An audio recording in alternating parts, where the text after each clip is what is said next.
In our work with polynomial functions, we have used synthetic division to do our division and to find factors, and we have the definition of zeros that solutions to a function f of x equals 0 are called zeros of that function f of x. So, for example, if we have f of x is x squared plus 7x plus 12, solutions to f of x equals 0, so 0 equals x squared plus 7x plus 12, are called the zeros of the function. So we could solve this equation by factoring, and then we can see that -3 and -4 are solutions, so the zeros of f of x are -3 and -4.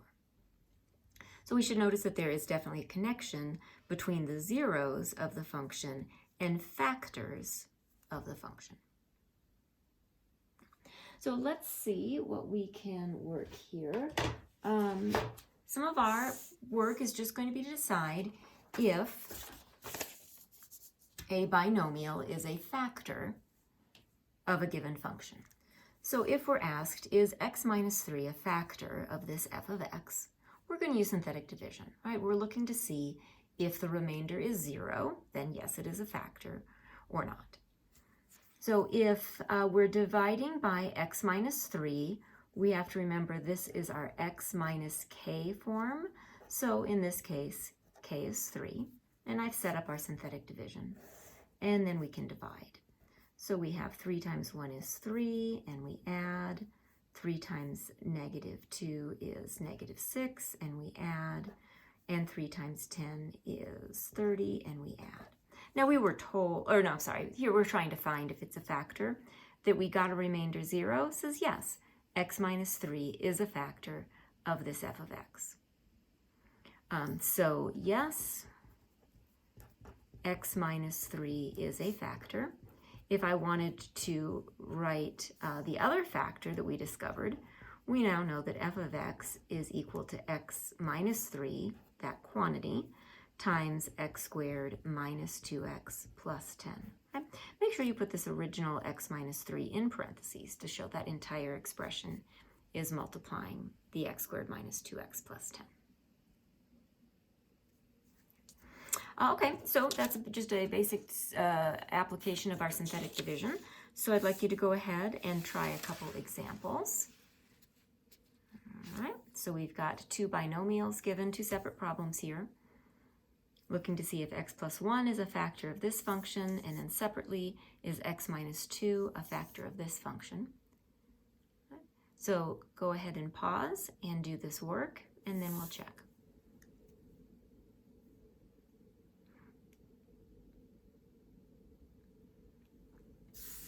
All right, assuming that you have tried this on your own, here is our result. For the first problem, no, x plus 1 is not a factor because we had remainder 4. For the second problem, yes, x minus 2 is a factor because we had remainder 0. All right, then let's continue. If we can determine if we have factors or not, then our next step is to factor polynomials into their linear factors. Let's start.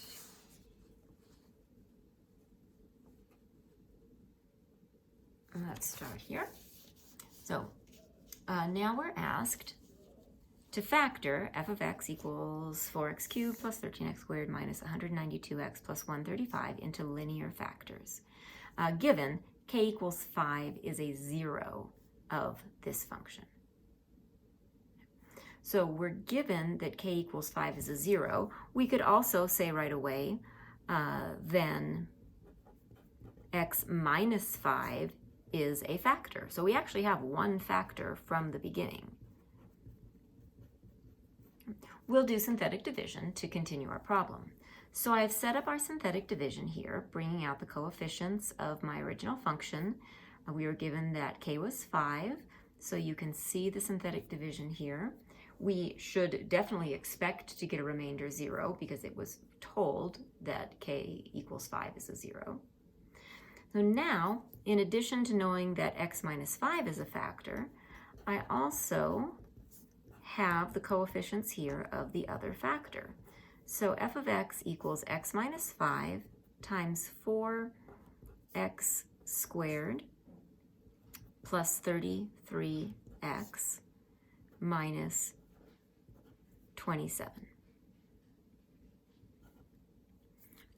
So now we have our,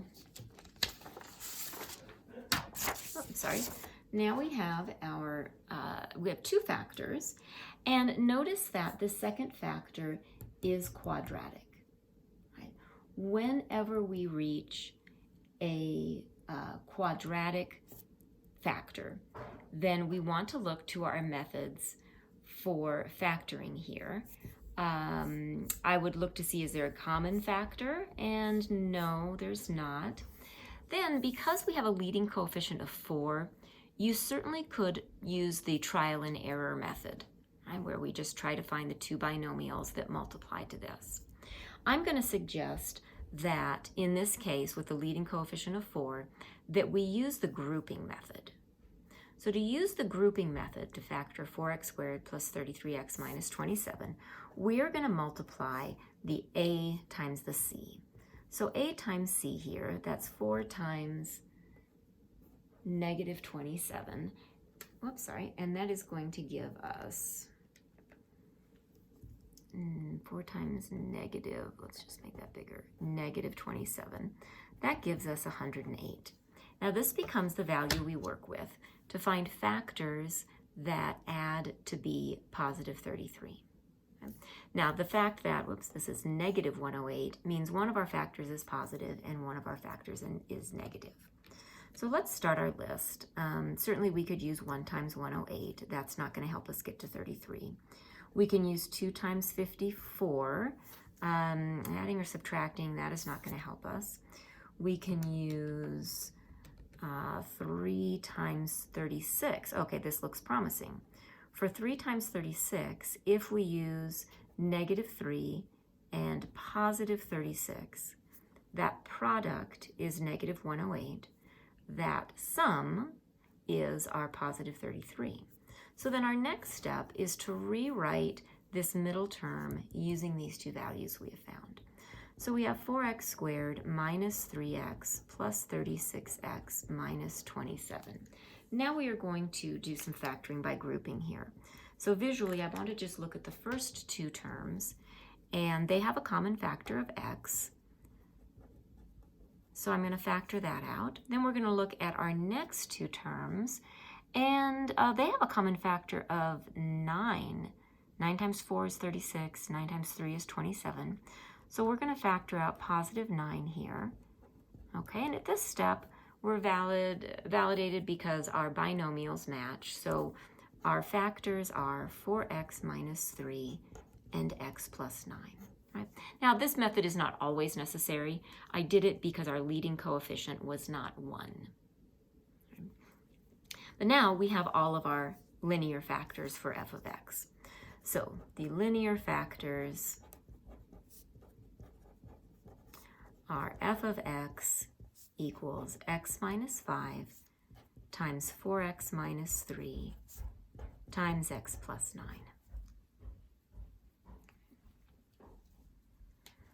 So we're using our synthetic division and also bringing in what we just know about basic factoring trinomials. Let's try another one. So let's start with a similar situation. We're asked to factor a polynomial function into linear factors, and we're given a 0 of the function. So if k equals 1 is a 0, then we know right away that x minus 1 is a factor. Right, that's just one of the factors, but that's a start. So to find the other factors, we're going to do our synthetic division. I've got it set up here. I pulled out the coefficients for my polynomial, 2, negative 3, negative 5, 6, did the synthetic division. We got that remainder 0 that we should expect because they told us this was a 0. Now I can write the factor that I knew from the 0, x minus 1. And remember, these are the coefficients of the other factor. So then we also have 2x squared minus x minus 6.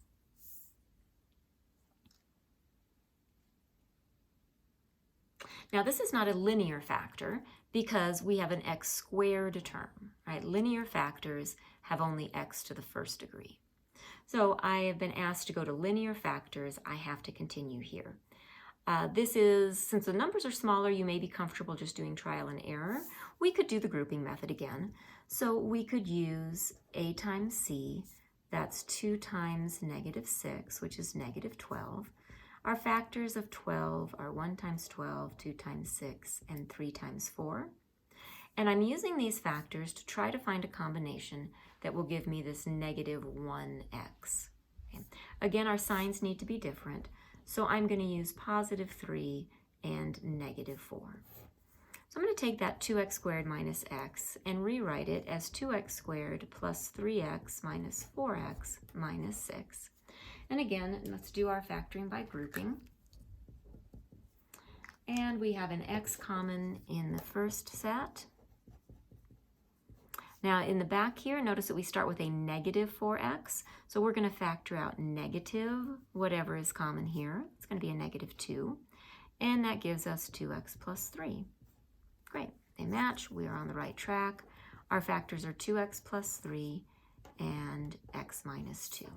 So our linear factors for f of x are x minus 1 times 2x plus 3 times x minus 2.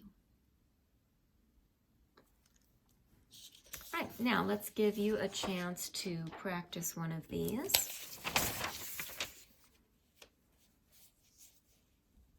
So, say we are asked to factor this f of x into linear factors. We are given k equals 5 is a 0 of f of x. I've got you started out. That means we know that x minus 5 is a factor. So use the previous two examples, and I want you to try to complete this. You're going to start with your synthetic division, do any other factoring that is necessary until you have all linear factors of your function. All right, so pause and try that on your own.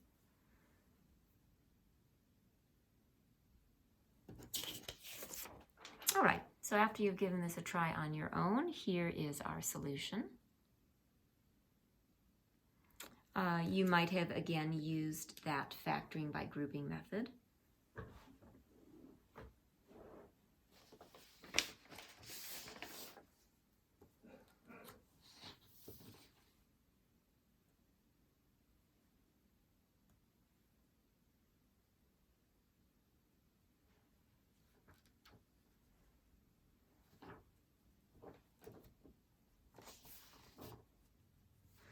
Okay, and then let's,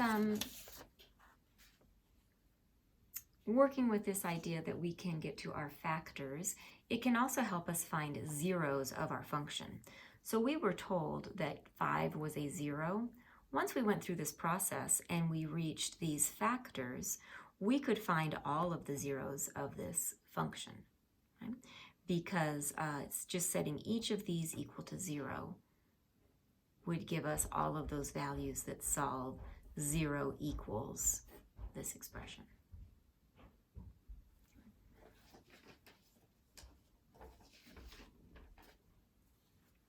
So let's work with an example like this. All right. So factoring is still going to be important, but our goal here is a little different. We're told that 2 is a, we're told that 2 is a 0 of our function, and we're asked to find the remaining zeros.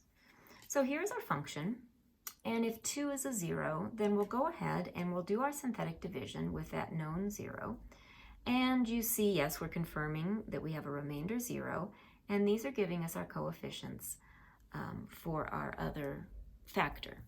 So at this step, we know that f of x is equal to x minus 2, right? Because if k is 2, then the factor is x minus 2, times x squared minus 8x plus 32.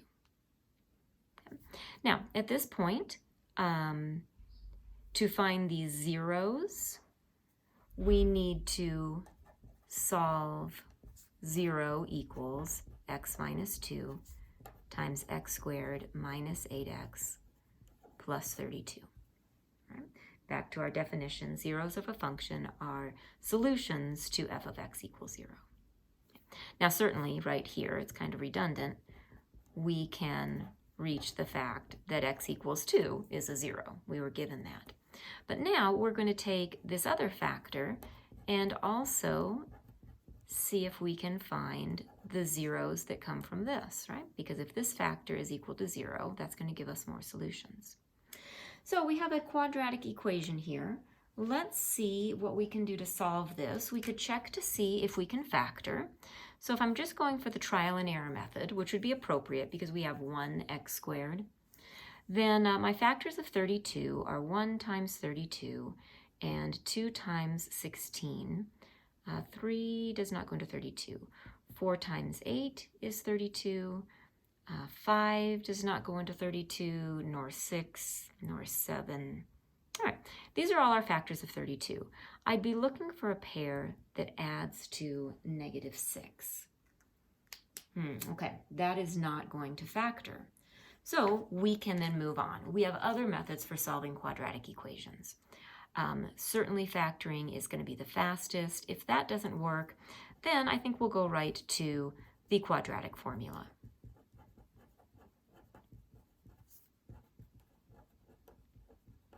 So our quadratic formula says, in this case, x is going to equal negative b plus and minus the square root of b squared minus 4ac all over 2a.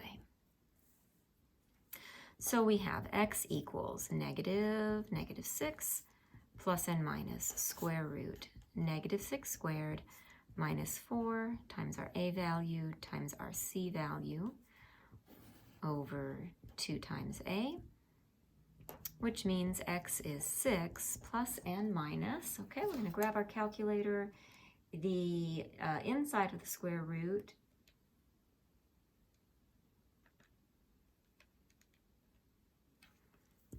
gives us negative 92 all over 2. All right, so we are going to do some simplifying. All right, so again, we're trying to find our remaining zeros. We're trying to solve this quadratic equation. For 92, let's see, we want to find the largest perfect square factor. And so I'm going to start with this perfect square as I know. 4 is a perfect square. 92 equals 4 times 23, okay? 23 is prime, so here's our largest perfect square. As I simplify this, we are going to have 6 plus and minus. So a square root of a negative gives us an I. Square root of 4 gives us 2, and we've got square root 23. These are the solutions. They are non-real complex numbers, but they are solutions to this equation. So the question was to find the remaining zeros. So let me say the given 0, just so we can keep track of all of them. The given 0 was x equals 2. The remaining zeros, so the other ones that we found, are, let's simplify this. Let's say 6 over 2 plus and minus 2i square roots of 23 over 2. And that simplifies to 3 plus and minus I square roots of 23.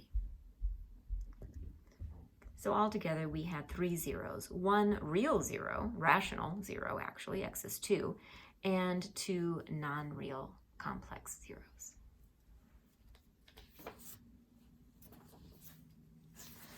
All right, so I want you to have a chance to practice these on your own again. So here is another problem in this same form. We're given 3 is a 0 of this function, and you are to find the remaining zeros of the function. So you're certainly going to start out with your synthetic division and use that to write your factors and continue. Right? So pause and do your best effort at that problem.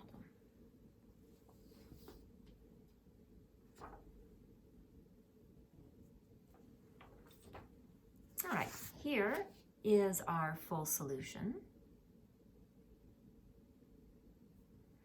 I will upload this so you can see it all at once. But there we go. So given our f of x, we use synthetic division to do our factors.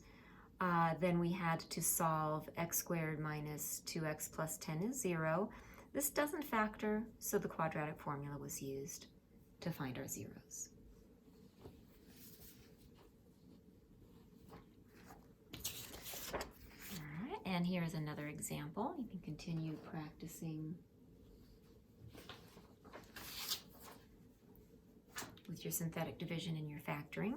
Here we're given 1 is a 0 of this function. Asked to find the remaining zeros. So go ahead and pause and make your best attempt at that.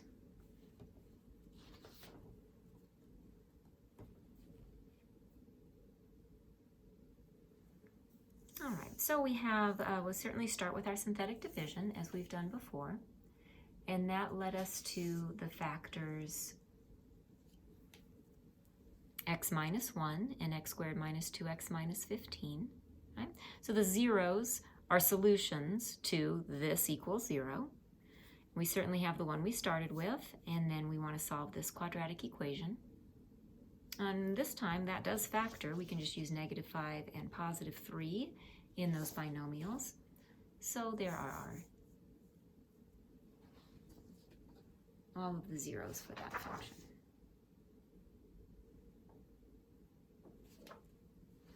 And we're going to try one more concept for this section.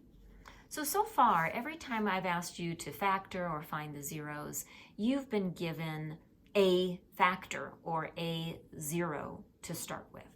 Right? But that doesn't always happen when we're out in the world trying to work with our polynomial functions. So we have a theorem that is going to help us find any rational zeros of our functions. Okay? The theorem says if rational zeros of the function exist, they're in the list of our positive and negative p over q, where p is a factor of the constant term and q is a factor of the leading coefficient. Right? Let's see what this really looks like. So here is a polynomial function, right? And we're asked to list all the possible rational zeros. Okay? These are not guaranteed to be rational zeros. These are just the list where our rational zeros would come from if they exist. So these possible rational zeros are going to come from this list. Now, p is a factor of the constant term. So this is where we're going to get our p values from. And q is a factor of the leading coefficient. This is where we get our q factors from. So if p is 6, factors of p are, okay, well, 1 goes into 6, 2 goes into 6, 3 goes into 6, not 4, not 5, 6 goes into 6. Okay. And for q equals 2, factors of q, okay, whoops, are, well, 1 goes into 2 and 2 goes into 2. So we're going to make a list of all of the factors of the constant term divided by the factors of the leading coefficient. So what this list is going to look like for us, plus and minus factors of p over factors of q, we're going to take 1 and divide it by 1, and 2 divide by 1, and 3 divide by 1, and 6 divide by 1. So those are all of these factors divided by 1. Now we're going to take all these factors and also divide by 2. 1 divided by 2, 2 divided by 2, 3 divided by 2, and 6 divided by 2. Now let's go along and clean this up a bit, because certainly these 4 are just 1, 2, 3, 6. Then we have 1/2. 2 over 2, that's 1. We've already got that here. 3 over 2, we need that. 6 over 2, that's 3. That's already here. Okay. So this is the list of the possible rational zeros. if rational zeros of this f of x exist, they are in this list. So follow your directions carefully. Sometimes you are just asked to do this step. Just list the possible rational zeros. But then also, of course, we'll be asked to continue on once we have a list of possibilities. Let's come here and let's find all the zeros of our function. Now, we were doing this earlier when we were given a zero to start with. This time, we've got to find our own starting place. Right? So we're going to use these as our possible k values and work until we find an actual zero of our function. So remembering that this is a plus and minus all of these, right? I'm going to start with 1 and just try my synthetic division. So our coefficients are 2, -3, -5, and 6. And as I complete the synthetic division, okay, I was lucky. We found on our very first try that 1 is a zero of this function because we ended up with remainder 0.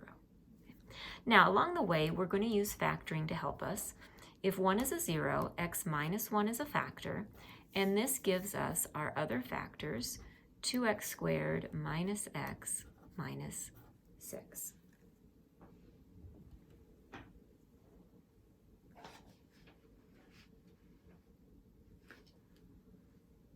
And I think we just factored this. Let's see. X minus 1. Let's see if we can do a trial and error here. So if I use 2x and x, and my factors of 6, I'm going to use 2 and 3. All right, so let's see what we have here. Let's do a quick check. So when I multiply here, I get 2x squared. Here, negative 4x. Here, positive 3x. Here, negative 6. Great. This in the middle does add up to my negative x. You certainly could use the grouping method again and do 2 times negative 6 is negative 12, and then work through that grouping. But now I have f of x is x minus 1 times 2x plus 3 times x minus 2. These are the linear factors of that function. To find the zeros, then I'm going to remember that these zeros of f of x are solutions to 0 equals x minus 1 times 2x plus 3 times x minus 2. So if x minus 1 is 0, we have x is 1. If 2x plus 3 equals 0, we have 2x is negative 3, so x is negative 3 halves. And if x minus 2 is 0, we have x equals 2. So we were to find all of the zeros of this function. We used our possible rational zeros list to start our synthetic division. That led us to factors, and then that continues as we did our earlier problems. So now I know the zeros are 1, negative 3 halves, and 2.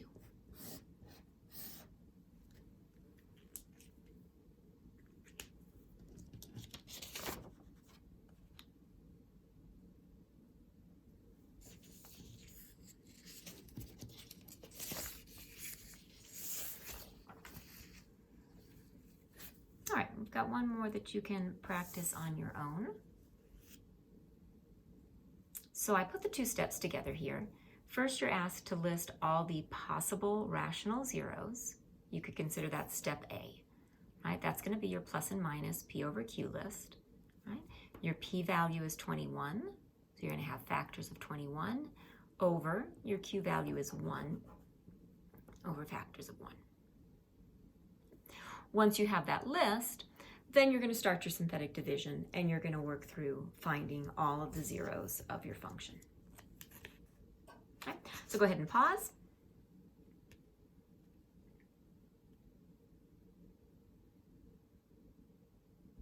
And if you've tried to complete that, here is our solution.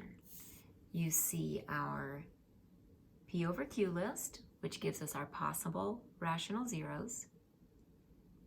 Now this was more of a challenge because it took a few steps of synthetic division to find an actual zero. So using the coefficients of our given function, 1, 6, 16, and 21, we can work through that synthetic division. You see along the way here, I was not getting remainder 0 until I used -3. Once we see that -3 is a 0, then we can write factors and continue to find our zeros. This quadratic equation did not factor, so the quadratic formula was used, and we've reached our zeros. We have 3 zeros. One of them is real, 2 of them are non-real complex.